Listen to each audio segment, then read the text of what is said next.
Halo semua, balik lagi bareng gue Fian Rafe. Dan seperti biasa, di video kali ini gue bakalan lanjutin alur cerita yang sebelumnya pernah gue upload. Dan gak kerasa gue juga udah sampai ke session 25 ya dari kelanjutan Battle Trog The Heaven ini. Tanpa banyak basa-basi lagi, yuk kita langsung check this out aja alur ceritanya.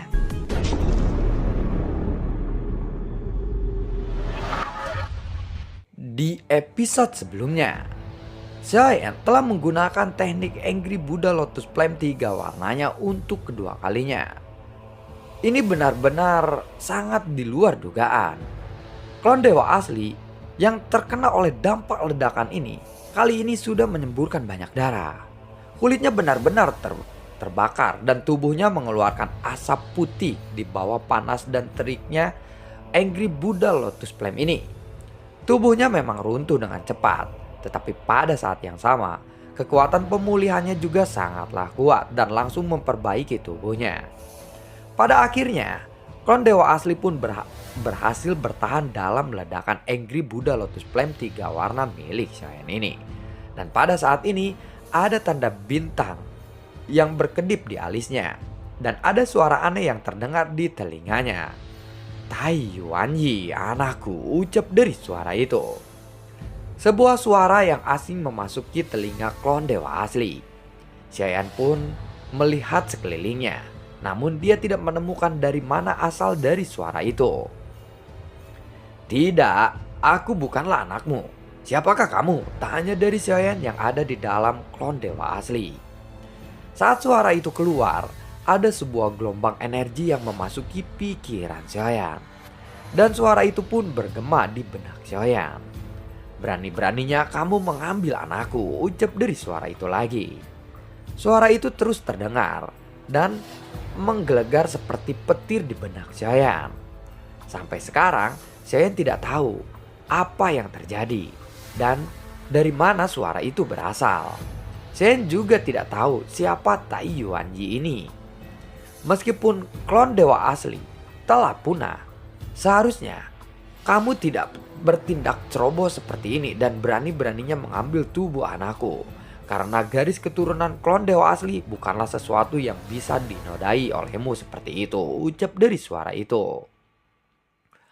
Pada saat ini, klon dewa asli masih menggunakan seluruh kekuatan pertahanannya untuk menahan dampak dari ledakan Angry Buddha Lotus Flame 3 warnanya. Dan juga badai Void yang terjadi sekarang. Namun setelah beberapa waktu berlalu, tempat ini perlahan-lahan menjadi lebih stabil lagi. Suara ini terus muncul di benak klon dewa asli. Pada saat ini, klon dewa asli dan juga Giant tidak lagi berada di posisi semula karena badai Void yang mengguncang mereka. Untungnya, hubungan antara klon dewa asli dan juga Giant ini tidak terputus. Setelah semuanya mulai stabil lagi, Giant pun segera keluar dari cangkang kura-kuranya. Ternyata, barang yang dimodifikasi oleh Dingyue ini jauh lebih berguna daripada barang-barang pemberian saudara-saudaranya dari kuil kuno. Lingkungan di sekitaran Giant juga telah berubah drastis. Pada saat ini, hanya klon bocah gemuk saja yang ada di sebelah Giant. Setelah kabut di arena ini menghilang, kekuatan jiwa dari Giant tidak lagi terhalang.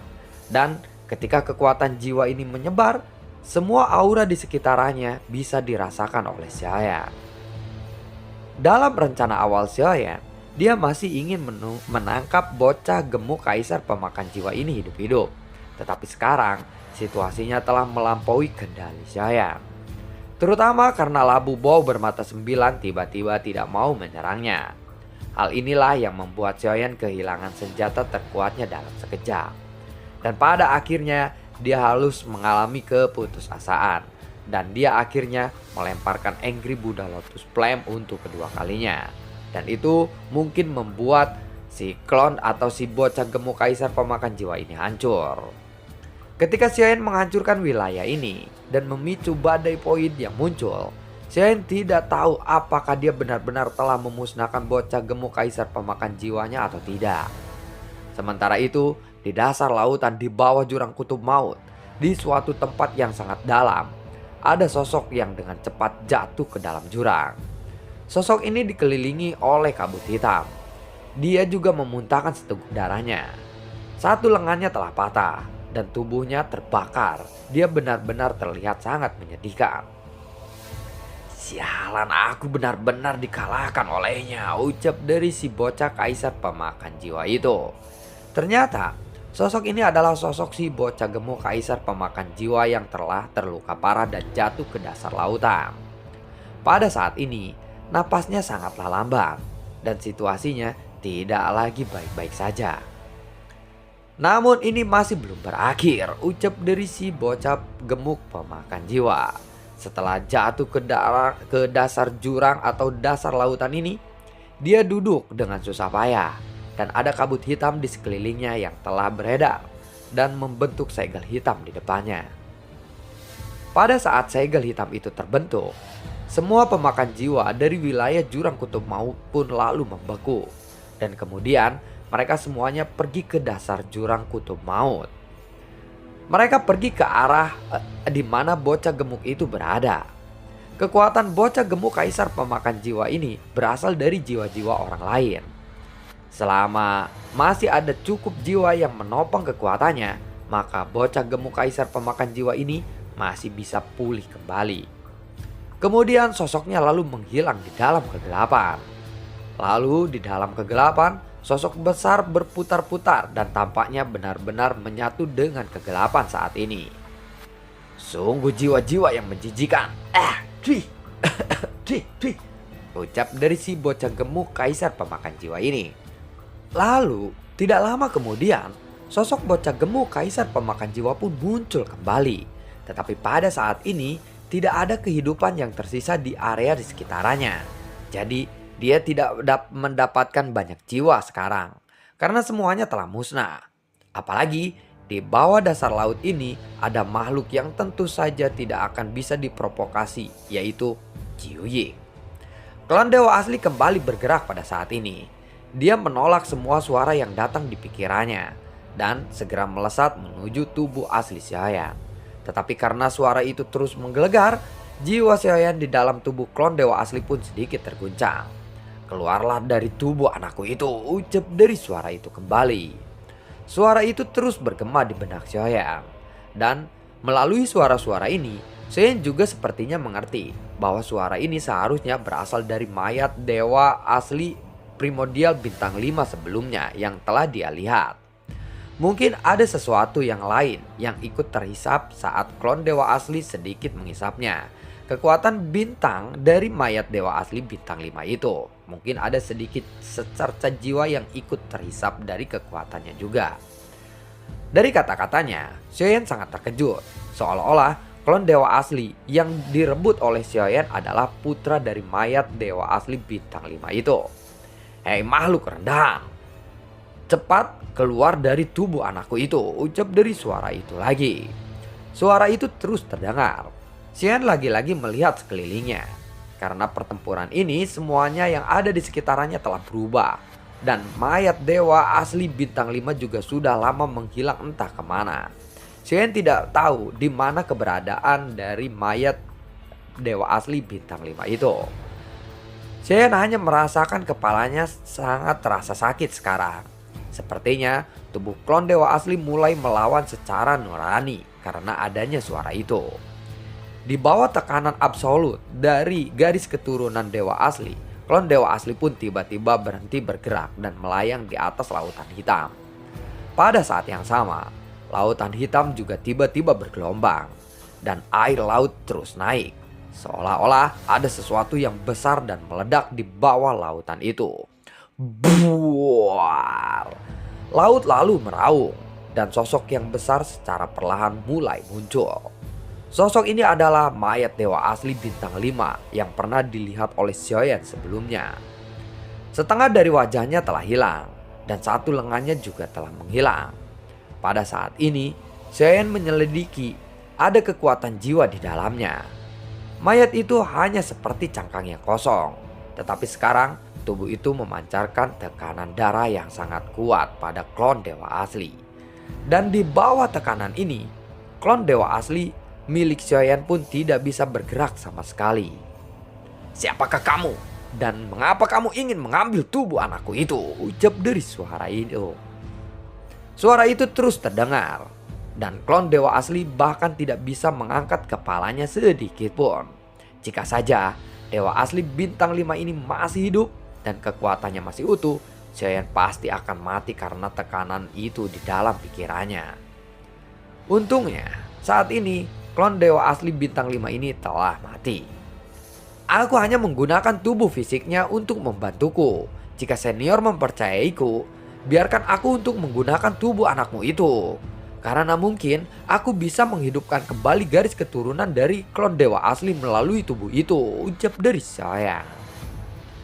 Tidak peduli apakah yang dikatakan oleh Xiaoyan ini benar atau salah, tetapi pada saat ini, jika Xiaoyan ingin menahan kekuatan dari dewa asli bintang 5 ini, Xiaoyan hanya bisa membujuknya dengan lembut saja. Meskipun entah ini adalah membujuk ataupun menipu, Xiaoyan tidak kehilangan cara untuk bisa mendapatkan kembali klon dewa aslinya. Tentu saja, ini bukan pertama kalinya Xiaoyan merasakan hal ini. Bagaimanapun, Xiaoyan pernah melihat bagaimana kekuatan leluhur klon dewa asli itu di dalam ingatannya. Apakah yang kamu katakan itu adalah benar? Tanya dari dewa asli berbintang 5. Sejauh yang aku tahu, garis keturunan dewa asli semakin langka, bukan? Dan sejauh ini, aku tidak pernah melihat klon dewa asli lainnya kecuali Anda, ucap dari saya. Itu sangatlah mustahil, jawab dari si dewa asli bintang 5 ini. Apa yang aku katakan itu adalah benar adanya, jawab dari saya kembali. Jadi saat ini, tidak ada lagi anggota klan dewa asli yang masih hidup. Klan dewa asli sangatlah kuat. Mereka tidak mungkin bisa dihancurkan begitu saja, ucap dari si klon dewa asli berbintang 5 itu. Senior, bukankah sekarang kamu juga telah mati? Aku berasal dari dunia Senki. Setidaknya sejauh ini aku belum pernah menemukan garis keturunan dari klon dewa asli di dunia Senki, ucap dari saya. Tunggu dulu, jadi kamu berasal dari dunia Senki? Tanya dari klon dewa asli berbintang 5 itu. Ya, benar, aku berasal dari dunia Senki. Sekarang, dunia Senki juga sedang menghadapi penyerangan yang akan datang di masa depan. Jadi, aku ingin menggunakan tubuh fisik ini untuk membantuku. Karena dunia Senki sedang membutuhkan kekuatannya, ucap dari saya. Jadi, anakku telah jatuh. Apa yang kamu lakukan? Apakah kamu telah membunuh jiwanya? Tanya dari klon dewa asli berbintang 5 itu. Tunggu dulu senior, sebelum aku mendapatkan tubuh ini, dia sudah dibawa pergi oleh seseorang dari klan Jimmy. Dan aku cukup beruntung bisa mendapatkan tubuh ini dari klan Jimmy itu, ucap dari saya. Klan Jimmy yang telah melakukannya? Apakah kamu sedang berbohong kepadaku sekarang? Tanya dari klon dewa asli berbintang 5 itu. Senior, aku sama sekali tidak berbohong, ucap dari saya. Aku merasakan ada aura klan Jimmy di tubuhmu juga. Dan hanya klan Jimmy lah yang bisa menggunakan kekuatan untuk merebut klon seperti itu. Karena putraku telah binasa, maka kamu juga harus menghilang bersamaku. Bahkan meskipun aku telah binasa, aku tidak akan membiarkan kamu, sang makhluk tingkat rendahan, menempati tubuh anakku itu, ucap dari klon dewa asli berbintang 5 ini. Dia akan menggunakan kekuatan terakhirnya atau kekuatan dari darahnya yang sepenuhnya menekan jiwa Xiaoyan dan juga klon dewa asli. Bahkan jika dia bisa membunuh Xiaoyan sekalipun, dia akan menjebak Xiaoyan di sini untuk selama-lamanya. Bisakah Anda memberiku kesempatan untuk menjelaskannya terlebih dahulu senior, ucap dari Xiaoyan dengan sangat susah payah. Kamu tidak perlu menjelaskan apapun. Tidak masalah apakah kamu berasal dari klan Jimmy ataupun bukan. Karena klan dewa asli sudah musnah saat ini. Lebih baik aku juga memusnahkanmu daripada tubuh anakku ini dinodai olehmu, ucap dari si klon dewa asli berbintang 5 itu. Ucap dari Xiaoyan sambil tertawa. Saat ini tubuh asli Xiaoyan tiba-tiba tertawa. Bagaimana jika aku berkata bahwa aku akan memperbaiki tubuh Anda? Tanya dari Xiaoyan. Mendengar itu, dewa asli bintang 5 ini memang bisa menekan jiwa Xiaoyan dan ada klon dewa asli melalui darahnya. Tetapi dia tidak memiliki cara untuk menekan tubuh asli Xiaoyan ini. Kamu hanyalah sampah. Berani-beraninya kamu mengatakan itu di hadapanku, ucap dari klon dewa asli ini. Ya, aku akui, klan dewa asli memang sangat kuat. Tetapi jangan lupa, justru karena kebanggaan Anda pada klan dewa asli ini yang menghancurkan seluruh klan dewa asli ini. Aku tidak akan menyembunyikan apapun darimu. Sebelum aku bertemu denganmu, aku juga melihat leluhur klan dewa asli ini. Mengapa Anda tidak bertanya kepada leluhur klan dewa asli saja, ucap dari saya. Menurut apa yang dikatakan olehmu, apakah kamu akan membalaskan dendamku atas apa yang terjadi terhadap dunia Senki? Namun, sepertinya kamu hanya ingin memiliki tubuh klan dewa asli saja, ucap dari klan dewa asli itu. Memang benar, aku tidak bisa membalaskan dendam untuk saat ini. Namun, dunia tempatku tinggal akan menghadapi situasi seperti dunia Anda dulu. Aku dengar itu adalah musuh yang sama yang telah menyerang klan Changmang pada saat itu, atau wilayah Changmang yang berada seluruhnya itu ditempati oleh klan dewa asli. Dengan kekuatanmu saat ini, kamu tidak lebih baik dari seekor semut. Jika perang inflasi antara kedua dunia itu benar-benar pecah, kamu bahkan tidak memiliki kualifikasi untuk berpartisipasi dalam perang itu, ucap dari klon dewa asli berbintang 5 ini. Dia merasa bahwa Xiaoyan baru saja mengucapkan kata-kata besar yang tidaklah realistis untuknya saat ini.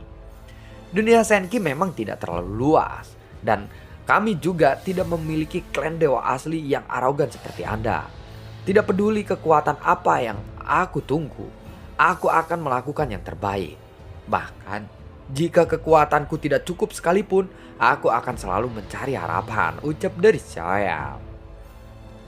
Dunia Senki memang sangatlah menarik untuk dibicarakan. Aku telah mendengar bahwa dunia Senki memiliki seseorang petarung yang menyentuh kekuatan tertinggi, dan dia disebut dengan Supreme. Dengan adanya dia, dunia Senki pasti akan baik-baik saja, jawab dari klon dewa asli yang berbintang 5 itu. Saat ini, Supreme telah mati, jadi aku sangat membutuhkan kekuatan dari klan dewa aslimu. Aku harap senior juga dapat menerima itu. Aku pasti akan hidup sesuai dengan garis keturunan klan dewa asli, ucap dari saya. Tunggu dulu, jadi Supreme telah mati? Sepertinya itu benar-benar sudah lama terjadi. Namun, meskipun demikian, aku tidak bisa untuk membiarkanmu menginjak-injak darah keturunan klan dewa asli ini, ucap dari klan dewa asli itu dengan kekeh. Pada saat yang sama, tekanan darah yang kuat mulai runtuh dari klon dewa asli. Seolah-olah kekuatan di dalam darah klon dewa asli ini telah dikeluarkan dari tubuhnya. Xiaoyan benar-benar tidak menyangka bahwa dewa asli bintang 5 ini akan tetap keras kepala seperti itu. Yang lebih mengejutkan Xiaoyan lagi adalah ketika Xiaoyan ingin menggunakan kekuatan menara Zinsen, dia menemukan bahwa hubungan antara Xiaoyan dengan klon dewa asli pun telah terputus sepenuhnya. Itu sama persis dengan perasaan yang dirasakan oleh Xiaoyan ketika klon dewa asli terkurung di dalam 9 peti mati di menara Zinsen. Klon dewa asli telah menjadi bagian yang telah terpisahkan dari Xiaoyan. Namun pada saat ini koneksi dengan klon dewa asli juga telah benar-benar menghilang. Jika begini, maka Xiaoyan mau tidak mau harus melemparkan Angry Buddha Lotus Flame lagi. Namun untuk menghadapi klon dewa asli bintang 5 ini, meskipun ia telah mati selama bertahun-tahun yang tidak diketahui, kekuatan fisiknya masih ada. Bahkan jika dia melemparkan Angry Buddha Lotus Flame-nya lagi, itu tidak akan terlalu berdampak kepadanya. Pada saat ini, Xiaoyan tidak tahu bagaimana cara untuk menangani mayat primordial bintang 5 ini. Untuk menghancurkannya, kekuatan Xiaoyan saat ini pastilah tidak akan cukup. Tetapi bagi Xiaoyan yang kehilangan klon dewa aslinya, kekuatannya akan sangat melemah. Setelah dia datang ke alam Suanyin ini, musuh yang dia temui pun menjadi semakin kuat. Tanpa adanya klon dewa asli, tentu saja itu akan sangat menyulitkannya. Xiaoyan segera tersapu ke arah depan. Bagaimanapun, tubuh klon dewa asli bintang 5 ini hanya dapat menekan garis keturunan klon dewa aslinya saja, dan tampaknya tidak akan ada serangan yang nyata darinya.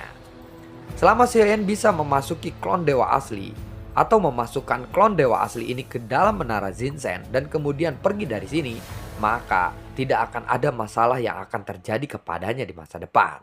Xiaoyan tidak akan kehilangan klon dewa aslinya. Xiaoyan pun segera menyapu ke arah klon dewa asli dengan kecepatan yang sangat tinggi. Pada saat ini, dia sudah kehilangan koneksi dengan klon dewa aslinya. Ketika dia melihat klon dewa asli, dia dapat merasakan perasaan yang aneh. Klon dewa asli yang awalnya tidak bergerak tiba-tiba menoleh ke arahnya, dan matanya menatap ke arah Xiaoyan. Kekuatan darah yang kuat di dalam tubuhnya pun semakin menyebar. Dia berbalik sedikit, seolah-olah dia akan menyerah kepada Xiaoyan. Xiaoyan pun lalu berhenti untuk sementara waktu. Pada saat ini, Xiaoyan segera mencari jiwa dari klan Qimi yang berada di dalam klon bocah gemuk itu. Kemudian, Xiaoyan pun terkejut saat menemukan bahwa jiwa dari klan Qimi ini juga telah menghilang. Sialan, ini pasti permainan dari jiwa klan Qimi lagi, ucap dari Xiaoyan. Ternyata yang berbicara di dalam tubuh dewa asli primordial bintang 5 ini, Xiaoyan menebaknya bahwa itu adalah jiwa dari klan Qimi. Bahkan dia benar-benar bisa meyakinkan Xiaoyan bahwa dewa asli bintang 5 ini adalah ayah dari klon dewa aslinya. Xiaoyan pun hanya bisa tersenyum pahit saja ketika mengetahui fakta ini. Dia tidak pernah menyangka ini semua akan terjadi. Keahlian dan kelicikan dari jiwa klan Qimi ini benar-benar telah melampaui Xiaoyan. Dan lalu bagaimanakah kelanjutan ceritanya? Nantikan video gue berikutnya dan semoga sehat selalu untuk kalian. Gue juga tidak lupa untuk selalu ucapin terima kasih banyak buat kalian yang sudah mendukung channel ini dari dulu hingga saat ini.